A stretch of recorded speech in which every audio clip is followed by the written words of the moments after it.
வா hi friends, இன்னைக்கு பார்த்தீங்கன்னா வாழைநார்லேருந்து நம்ம ட்ரெடிஷ்னலாக எப்படி மல்லிப்பூ கட்டலான்னு கட்டி காட்ட போகிறோம். அதுக்காக வாழைநார்லாம் பிடிச்சி எடுத்துக்கலாம்.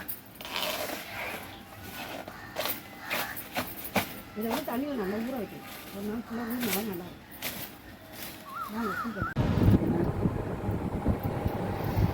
ஒரு 10-20 வருஷத்துக்கு முன்னாடி பார்த்தீங்கன்னா இந்த மாதிரி வாழைநாரில் தான் வந்து இந்த மாதிரி தண்ணியில் போட்டு வச்சுக்கணும். இந்த மாதிரி பார்த்தீங்கன்னா ஊற வச்சு இந்த மாதிரி எடுத்து வச்சுக்கணும். நல்லா வாசனையாக கமகமன்னு இருக்கும். இந்த மாதிரி வாழைநாரில் கட்டிருக்கேன். ஃபுல்லாக கட்டிட்டு காட்டுறோம் ஃப்ரெண்ட்ஸ்.